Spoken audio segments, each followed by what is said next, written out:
This the story of a Cap City rap legend, Honore Vashawn Brown, also known as X-Rated. Well, how he got the name X-Rated, I'ma let him tell you. So I had a line where I said, your girl calls me X-rated when I'm digging her out. Okay. Porno movie position, sticking my dick in her mouth. I just happened to say it. Yeah. And now there's no picture on this tape. Okay. So everybody who heard it started saying, it's X-rated, it's X-rated. Okay. That's kind of how that started. So let's get back to the story. X-Rated was born and raised in Sacramento, California, South Sac to be exact. He was raised by his mother, Shirley James Brown. She went by the nickname Jazz. Rated's mother was a clerk at the Sacramento County Courthouse. He's the older cousin of another Cap City rap legend by the name Looney Corleone. X-Loc is a member of the 24th Street Gordon Block Crip gang. He jumped off the porch at 13 years old, got put on Gordon Block, and started gangbanging in 1990. In the midst of his street activities, he would find himself in freestyle ciphers with the homies. One in particular, from the Flat Dog Crip neighborhood in South Sacramento. He had a recording studio at home that his parents bought him to keep him out the streets. There's where X-Rated wrote his first rap and recorded his first 10 songs. He put the songs on tape and started giving them out. It spread it like a wildfire throughout Sacramento, the Bay Area, throughout LA, and they was being sold at the LA swap meets. He landed a record deal with Black Market Records, which was owned and ran by a young black entrepreneur by the name of Cedric Singleton. He released his debut album, Psychoactive, at 17 years old.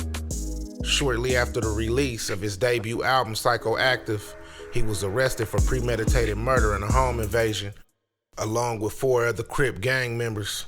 Now this is another case where I'm not gonna get into details out of respect for the woman's family that lost her life. If you wanna know more, feel free to do your own research and learn more about the case. X-Rated released his sophomore album, Exorcist, in 1996 while awaiting trial. That's a certified classic if you ask me.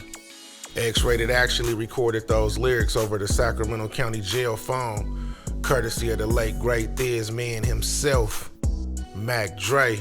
So I walk in this tank, and Mac Dre, there's a big ass afro in the corner. He lifts his head up, it's Mac Dre. We had a connection as the first 2 Northern California Bay Area artists who were being reported about by hip hop media. Yeah. You know, we had penetrated the culture as a result of our music and as a result of our cases. So Mac Dre and I were being written about. This is before they were, if you wasn't Too Short or Spice One, there was nobody talking about you unless you was MC Hammer. Right. Up that way. That's the truth. This Very is different before time, yeah. E40 popped. I was bumping the click already. E40 been putting in work, but he hadn't been, they weren't reporting about that yet. They was reporting about me and Mac Dre and then everybody above us. So every time they wrote about me, they wrote about Dre. And every time they wrote about Dre, they wrote about me, a writer named Billy Jam. He always connected me and Mac Dre. So my first big story was attached to Dre, and Dre's first big story was attached to me.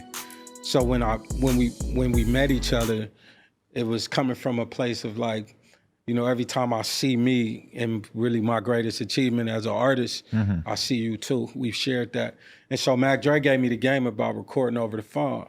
He told me how he made his record and told me, you know, this is how you could do it, because that answering machine, I told him we did it on an answering machine. He was like, nah.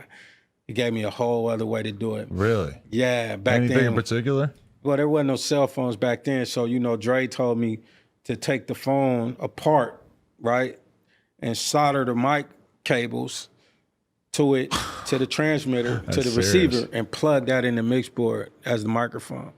So now I call the phone and it goes straight in the board, and then call another phone and they do the same, solder it and play the beat through that. Wow. So I gotta listen to the beat on this one and spit the rhyme in that one. Unfortunately, shortly after the release of his second album, X-Rated was found guilty and sentenced to 31 years in prison. He was the first rapper to get his lyrics used against him in trial, which helped convince the jurors to convict him. He found a strategic way to continue recording in prison. Now that strategic way was through a CO, prison guard. The CO smuggled studio equipment in Salinas Valley State Prison to help X-Rated record his third album, The Unforgiven, and his fourth album, The Furious, Speaking of the Devil, Trial by Fury, and The Hole. It's two of my favorites off that project. Then his fifth project, Vengeance Is Mine, which sold 100,000 in the first week. 18-year-old Honore Brown was arrested and eventually convicted of the murder. He's been serving out his 31-year sentence as well as carrying out his career as a rap artist. His most recent album is called Vengeance Is Mine and was released while Brown was behind bars here at Mule Creek State Prison in Amador County. X-Rated's latest album was released November 21st. He spent that day in segregated housing while officers searched his cell for recording devices. We don't believe that those vocal tracks were done within the confines of our prison. Did you record Vengeance Is Mine in this prison? No. How'd you do it? It was recorded at Salinas Valley State Prison. I had an opportunity to do songs. Then I had hundreds memorized and written down, and when I got the opportunity, I recorded every song that I had in my mind. The opportunity he's speaking of came when a corrections officer smuggled recording equipment into Salinas Valley State Prison. The California Department of Corrections investigated the case. The officer was fired, and Brown was transferred to Mule Creek. From the state's perspective, the damage was done. The music was already out there. Basically, I have a catalog deep enough to drop another 10 albums if I chose to. Jackson. He may not have that choice. California's Son of Sam law prohibits prisoners from profiting off their crime.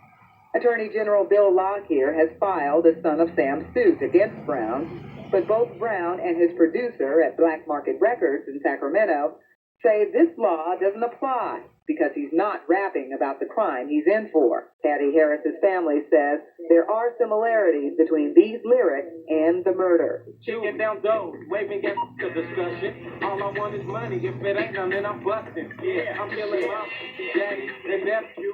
Regardless of the interpretation of this song, Lockyer says it's the marketing that's glorifying crime, and that's illegal. Many talk with this rapper's real.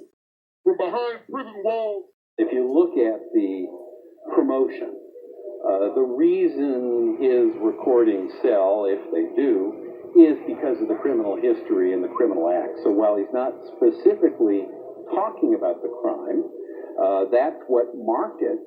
If I had an opportunity to record music and I had a song written that I was in love with, I'm going to record it. Flat out, that's the truth. How are you going to get it out? Whatever means I gotta go through to get it out because it's my love. I love it.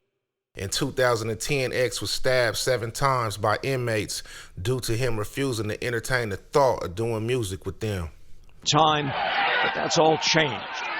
This is home for Honore Brown, doing 31 years for his part in a gangland killing. I'm at the pinnacle, on top of my game. He's also known as X-Rated, the street name he's used in the release of a dozen rap albums. In this video obtained by Fox 11 News, X-Rated, here in the black pants, is attacked by 2 knife-wielding inmates who want him dead. It sparks a small prison yard riot. He's slashed 7 times but survives. He also became great friends with the Mendez brothers, which was convicted of killing their parents in 1996. They played a part in him getting released from prison early.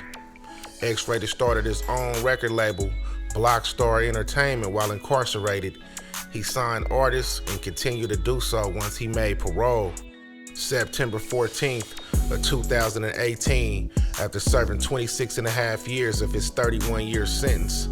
He's dropped several albums since his release. He also signed a deal with the legendary Tech Nine Strange Music in 2022.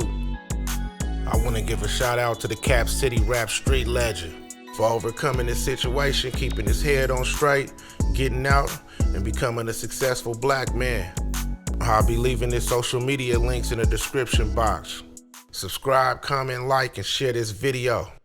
This NSN, Nutty side, I'm out.